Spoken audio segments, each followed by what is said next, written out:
doodan oo ay ka soo qayb galeen qaybaha kala duwan ee ururada dhalinyarada ayaa looga hadlayay doorka dhalinyarada Soomaaliyeed kaga aadan dib u dhiska dalka waxaana ugu horeyn goobta ka hadlay Cabdifataax Faysal oo ah afayeenka ururka la dagaalanka qabyaaladda Soomaaliya markaan dib ugu soo laabtay doorkii aan ka hadlayay dhalinyarada iyo xaaladaha imika jira shaqo la'aantu waa ugu weyn xalayna laga dhawaajinayay meelo badan oo khudbada ay dadku madaxdu ka dhiibayeen taasna waa wax guud oo la isloog yahay oo hadda adduun weynaha markay anigu magac ahaan meeshan ka yimid London dhibaatada ugu weyn 2011 bay ka dhacday taasoo dibadbax badan uu jiray kana ka dhalatay dhalinyaro iyo ciyaal markaas askartu islaayeen taas waxay ka lifteen magaalada oo dhan amaan darro gasho wixii ugu horeeyay ee dadka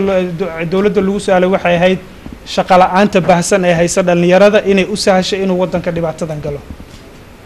duni horumartay sida la aaminsan yahay sida yihiin haddii ay heerkaas marayaan wadan markii intaas sano dhibaatadu ka jirtay door intee leeg ayay nabaddarradu dhalinyarada ka ciyaari kartaa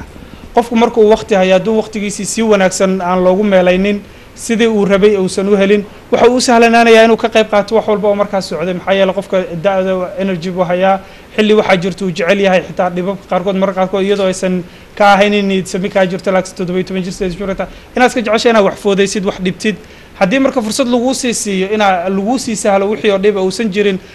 xeer ama sharci ama wax ka celinaya way sahlanta marka inaad dhibaatada ka mid noqoto qaar ka mid ah dhalinyarada ka soo qayb gala doodani oo goobta hadal ka jeediyay ayaa ka hadlay aragtidooda ku aadan doorka ay ku yeelanayaan ka qayb qaadashada dib u dhiska dalka marka waxa loo baahan yahay in anaga isweydiino maxay tahay mushkiladan haysato SYL maxaa u hirgeliyay in ay sameeyaan maxaa la dhahaa horumarkaas ee Soomaaliya hadda ay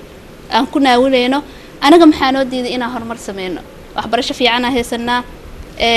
nidaam fiican ah haysanaa أكيد وكل دوانان كرنا حلقي هر سيد ظروفته هاد يا هاد سيد ظروفته هاي لكن وسؤال أباهن إن أنا إسويدينه كنا فكرنا أنت congratulations إسليه لهن إن أفعل سمينه إن أستاكنه ضدك سوحي أقول أنت سيدي أصير لما يصير لهن نبى هذا كورو حلقة شيء قال لي الله برجع عن كدر جهاي إندي سانك قرطع هذا دولة هذا عن رهانه وحاس إنتان وشيء وحبا كسر بحية أما سوي قوانين يسا إني مش إني نجاه الرئيس إنه شوكتي إن كله تو سؤال كله لكن واحد ده لها لباس شيء بين الله شيء